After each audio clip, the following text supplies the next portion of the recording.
আসসালামু আলাইকুম ওয়া রাহমাতুল্লাহি ওয়া বারাকাতুহু।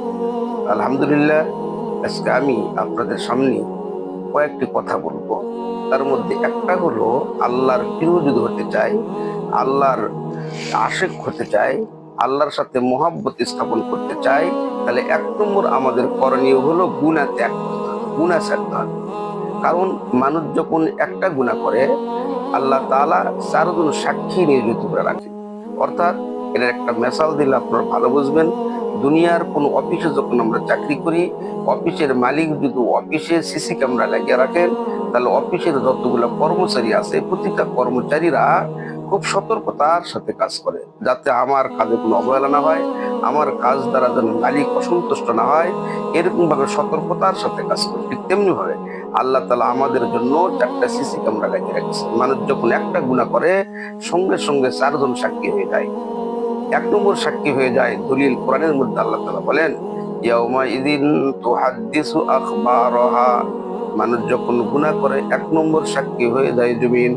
জমিন কাল কিয়ামতের ময়দানে বলবেন, ইয়াউমা ইযিন তুহাদ্দিসু আখবারাহা। ওই দিন অর্থাৎ কিয়ামতের দিন জমিন তার সমস্ত ঘটনাবলী বলিয়া দিবে যে আল্লাহ, এই জমিনের উপর, আপনার জমির উপর দাঁড়িয়ে বসে সে নানান ভাবে অন্যায় করছে। ১ নম্বর সাক্ষী হয়ে যাবে জমিন, অর্থাৎ আল্লাহর সিসি ক্যামেরার মধ্যে ১ নম্বর সাক্ষী, ১ নম্বর সিসি ক্যামেরা হলো জমিন।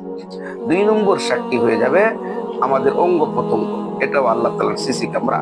যেরকম কোরআনে সূরা এরকম ভাবে ইয়াসিনের মধ্যে আল্লাহ তাআলা বলেন, আল ইয়াউমা নাখতিমু আলা আফওয়াহিহিম ওয়া তুকাল্লিমুনা আইদিহিম ওয়া তাশহাদু আরজুলুহুম বিমা কানু ইয়াকসিবুন। আল্লাহ তাআলা বলেন, কাল কিয়ামতের ময়দানে হাতে মোহর লাগা দেওয়া হবে, মুখে মোহর লাগাতে হবে।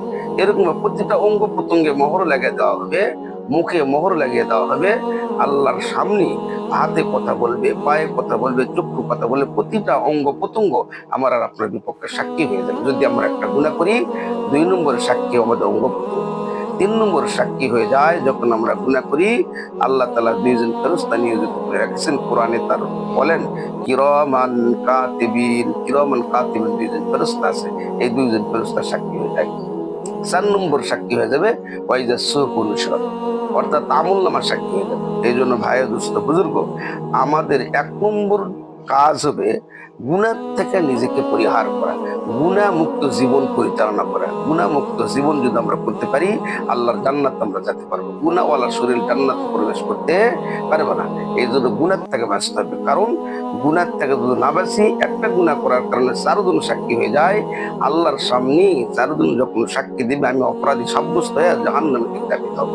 দুনিয়ায় যেরকম সিসি ক্যামেরা লাগিয়ে থাকলে দুনিয়ার মানুষজন যে সতর্কতার সাথে কাজ করে, অফিসের যেন কোনো ত্রুটি না হয়, কাজের মধ্যে অলসতা না আসে, তেমনি আল্লাহ আমাদের জন্য সিসি ক্যামেরা লাগিয়ে রেখেছে। ১ নম্বর জমিন সাক্ষী হয়ে যাবে, ২ নম্বর আমার অঙ্গ প্রত্যঙ্গ সাক্ষী হয়ে যাবে, ৩ নম্বর এর কিরামান কাতিবিন সাক্ষী হয়ে যাবে, ৪ নম্বর ওয়াইজা সুহুফ নুশরাত আমলনামা সাক্ষী হয়ে যাবে।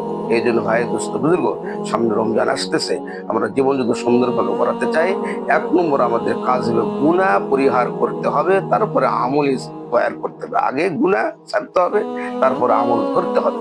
এই নিয়মে যদি আমরা চলতে পারি, অবশ্যই অবশ্যই আল্লাহ আমাদের উপর খুশি হবেন। প্রতিটা আমলের মধ্যে মজা লাগবে। আজকে আমার আমল করে মজা লাগে না, কারণ আমরা গুনাহ ছাড়তে পারি না। এই জন্য ভাই দোস্ত বুজুর্গ, গুনাহ ছাড়বো, কারণ একটা গুনাহ করলে ৪ জন সাক্ষী হবে।